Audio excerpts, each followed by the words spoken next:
Okay, so in this, we're going to see the history of DSM-5 or DSM. So first, I wanted to start with some key concepts which Bhumi tagged me on in the group. So first is etiology. In etiology, basically it is the study of what causes mental health problems and disorders. What are the predictors of a specific mental health disorder? We've often seen BPS model, biopsychosocial model. It is mostly prevalent in BNS as well, behavioral neuroscience. We've learned about it. In that, it basically tells us what are the factors which are driving a specific mental disorder. So in this, here we can see there are three factors or three predictors: biological, social, and psychological. They can independently drive a specific mental disorder, or they can be an interplay between them as well. So, first we can see there's biological factor. In that, there can be sub factors as well, such as neurotransmitter imbalance or genetical uh, imbalance or disorder.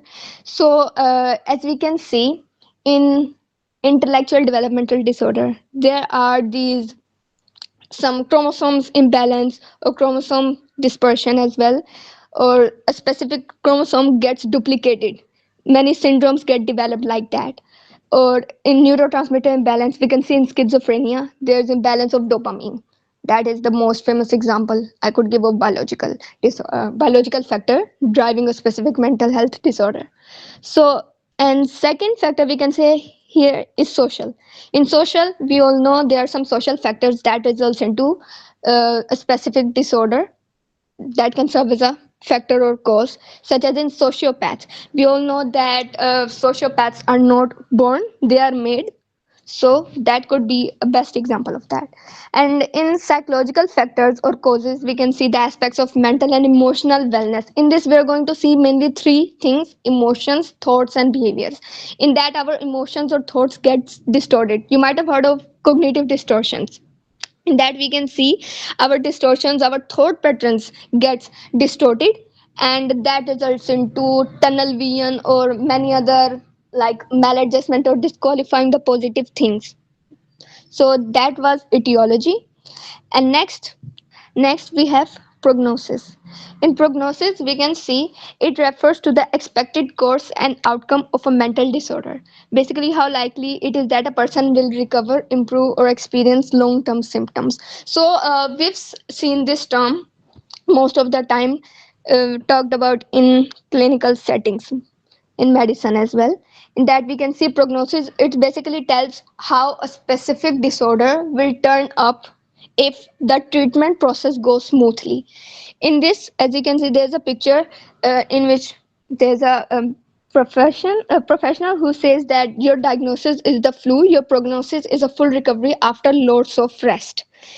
So in terms of, if we take a look at mental disorder, in that we can see, for example, if a person is diagnosed with schizophrenia, and if the treatment process goes smoothly, then he will be able to at least function in life. Or we could say that if a person is diagnosed with social anxiety disorder, in the long run, if the treatment goes smoothly, he will be able to at least interact and work his way up in the field in which he would like to pursue. So next key term we have is clinical picture. So clinical picture, it is actually a presentation of a mental disorder in a person, in which we're going to include their symptoms, their behavior, emotions, thought patterns, and history. So here we're going to see how basically the symptoms are turned up to be. For example, here we can see clinical picture of schizophrenia. We have the positive symptoms, we've got negative symptoms and cognitive impairments as well, and functional disability. Functional disability is basically seen in our relationships, employment, education, and independent living, in these all things. Okay, one thing I want to clear is that there's a difference between clinical picture and assessment. I used to always get confused in these. So assessment is basically a process, and clinical picture is the result or outcome. Okay, so that is the difference. I always used to get confused in this, so I just wanted to clear that out. Okay, Next, we've got system of classification. So there are two systems of classification. Number one is ICD by WHO, World Health Organization, we all know, and the latest version of it is ICD-11, and DSM by APA, American Psychiatric Association, Diagnostic Statistical Manual by American Psychiatric Association, and the most latest version of it is DSM-5 TR, text revised. Okay, next we have what is DSM basically. So DSM is actually a dictionary of mental health disorders, and it is published by American Psychiatric Association. It is a gold standard that clinicians like us use every day to diagnose everything from depression to schizophrenia. Like they are telling from even to minor to severe disorders, they are being diagnosed by this. In the previous lecture, Bhumi also told us about that DSM is like a psychiatric Bible to us, because it is everything which is guiding our treatment, our diagnosis, our assessment, and all those stuff. So in that we can see it is so important to us clinicians, as clinical psychologists, or just as psychologists as well. So here, as you can see, it is more than a checklist. It actually gives us so many advantages as well, such as insurance coverage. Through this we can see, for example, we have seen there are so many companies who provide insurance in terms of mental illness or psychiatry treatment. There were not many first, but now there are, as there's trend emerging as well. Next, we've got research priorities. Through this we can also see where there's some lack and there's need to improve, so that we can include and do research there or do clinical trials there, and then revise it further, of course, for the betterment of humankind. And even how society views mental illness, this also helps us play a role in that, in identifying which are the things which are in trend. For example, we can see in gender ideology or gender identity, in that we can see there's been so much work done on that from previous to until now in DSM-5 TR. So next, we can see that first DSM was published in 1952, and it was just 130 pages, and it listed only 106 disorders. And now the latest one, it got 1000 pages with 300 plus conditions. So we can see how much we have moved from just 130 pages to 1000 pages, and from just 106 disorders to 300 plus conditions. So it's just amazing, because a lot of work has been done, lot of sweat and pain has been put into this to develop this for further classification and diagnosis and treatment as well. Okay, next we can see there is history timeline, in which there are talked about like DSM-1 to DSM-5, and there are like categories, and in which it was published a number of pages as well. So DSM-1 was published in 1952, really quite back then, and it had 106 categories and 130 pages. Next, we've got these 182. DSM-2 was published in 1968, 182 categories and 134 pages, of course. Uh, and DSM-3 1980 में published हुआ था, and it had 265 categories and 494 pages. Next, it had some revised version, in that it was published in 1987, and it had 292 categories and 567. Next, we're going to move on to DSM evolution, in that we'll cover the categories as well as in which son it was published. So, okay, so it was published in 1952, like I told back then, and it was the first edition. It was influenced by psychoanalysis. That was the time where the psychoanalysis just took the world by storm, and it was just the king. Primarily, it was focused on broad categories and lacked clear diagnostic criteria. As we see, it did not had any axial system like it had in DSM-4 as well. Next, DSM-2, it was published in 1968, and this edition expanded on the first but retained a strong psychoanalysis. Means it had some defined and standardized and systematic procedures of diagnostic criteria, but still it had a lot of strong influence of psychoanalysis. Third, we can see we have DSM-3.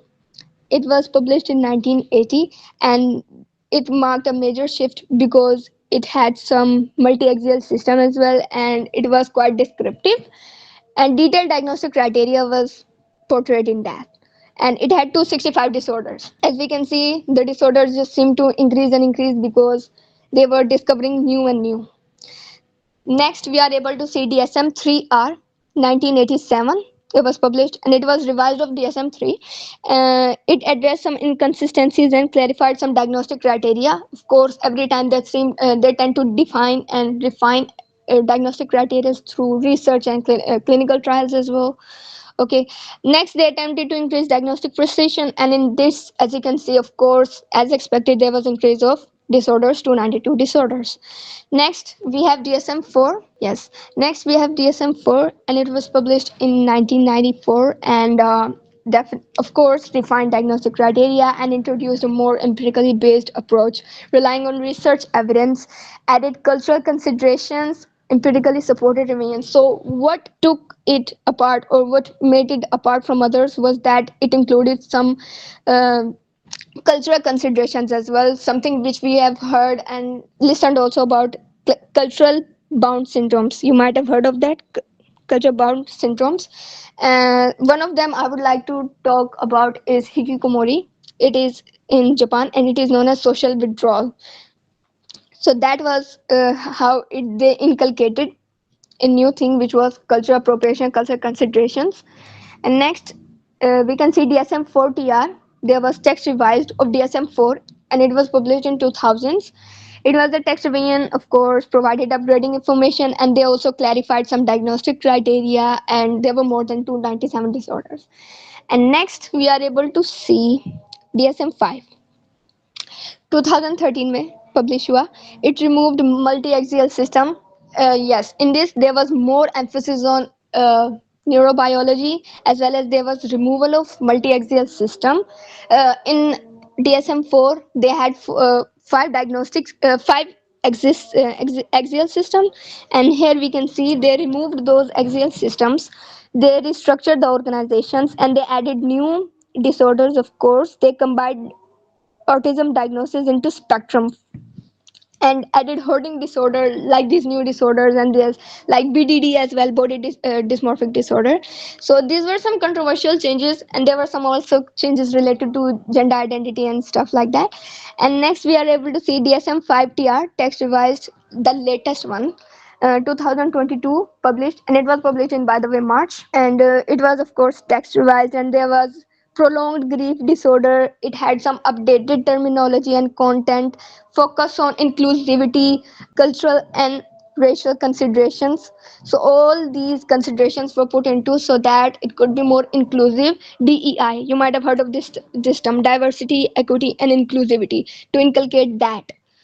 Next, we are able to see that there was World War One in 19th century in Europe, which introduced us to a labeling system for mental illness or mental disorders, which were placed basically into two broad categories, which were neurosis and psychosis.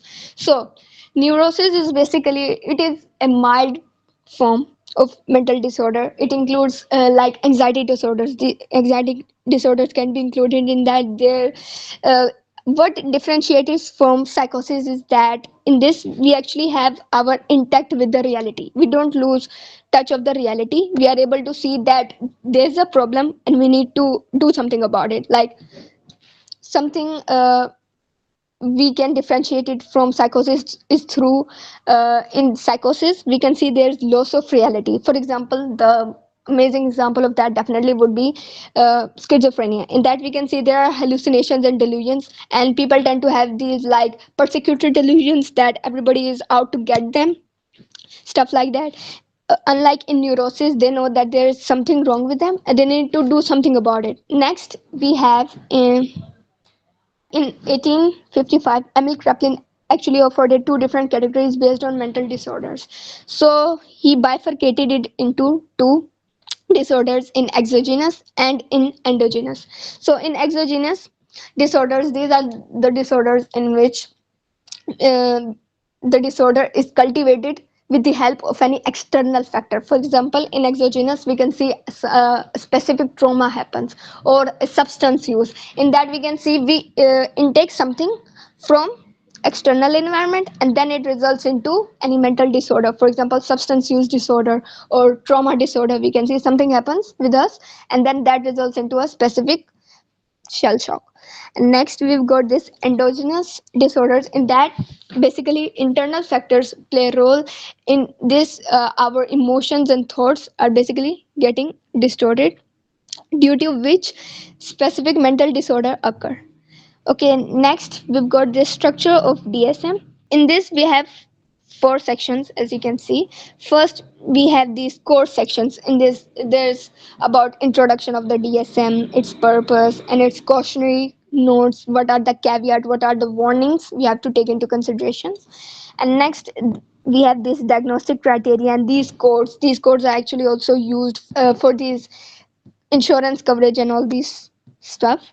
And there are 20 disorder categories. And next we are able to see there's appendix. In this we have these cultural tools like SFI interview, it is a culture formulation interview, and glossary and updates. And next, second portion, we can see it has some key changes from DSM, like I also talked about prolonged grief disorder, and they also updated some autism descriptors, inclusive language included, and they also removed axial system, which was from 1 to 5. Now there is no axial system. Next we've got these major disorder categories, which are 20, and these 20 categories will be shown in further slides. Next we've got this clinical use. In this, actually they tell us about the diagnosis, treatment planning, and insurance coding as well. Okay, next we've got this what's inside DSM.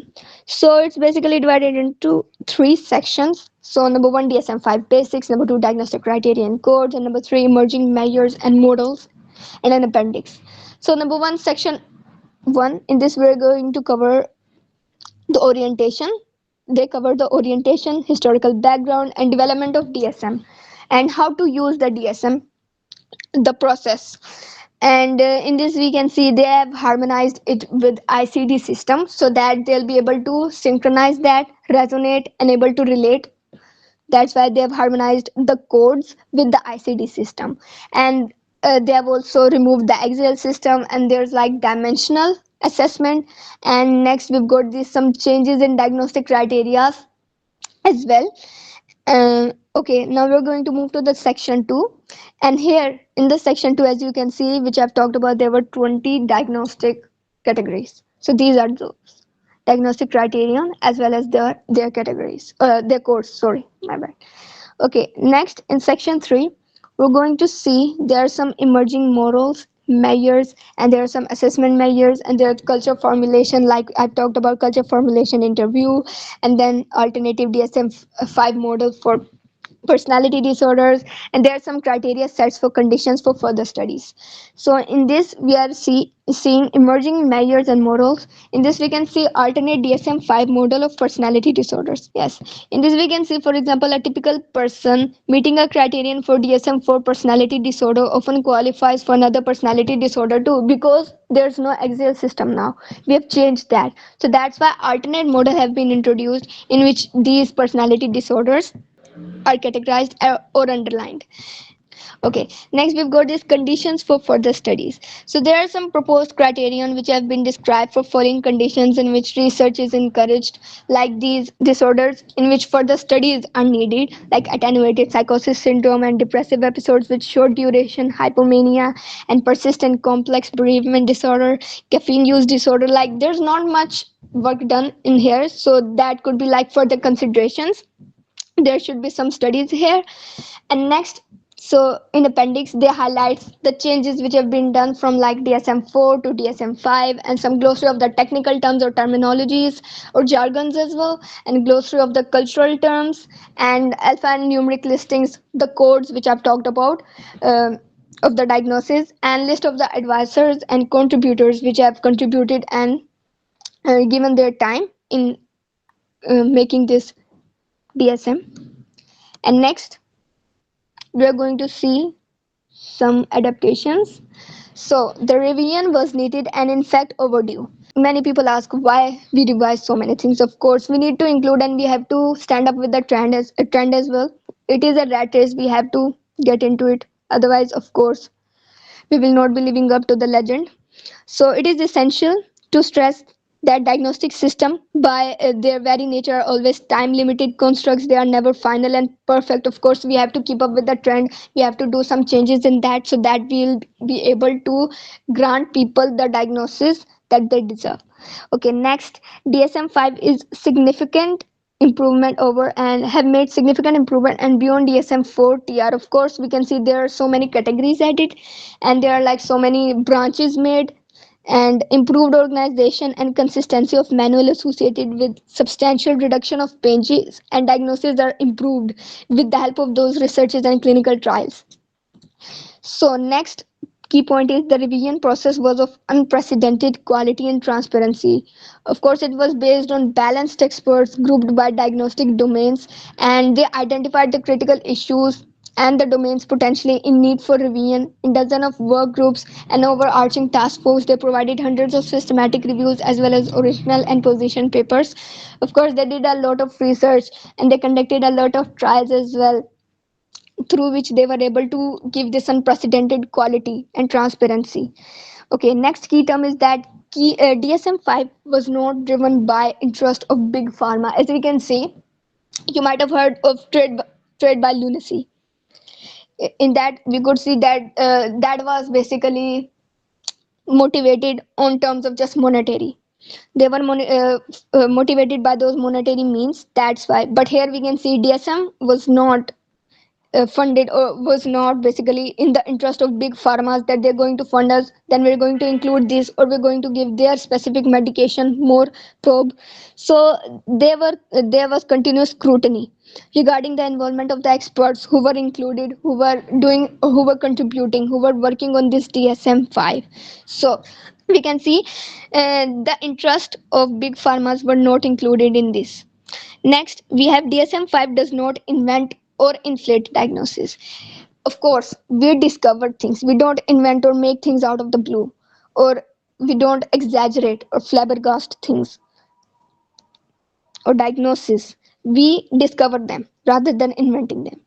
So that was in this, and in the last point we have DSM-5 did tighten up the criteria sensibly, as we can see, in the interest of patients. Of course, we have to discover so that they get the right diagnosis, so that they can have the tailored treatment as well, which they deserve. So to they provided conclusive evidence that the degree of suffering and the associated burden of disability of even a relatively small spectrum of disorders create a higher disability burden than any other disease group. Similarly, there is strong evidence for the effectiveness of early treatment, both from a transgenerational as well as from a health economic perspective. Okay, here we can see that DSM is trying its best, okay, that they're tightening up the criteria, they're catering each economic and transgenerational perspective as well.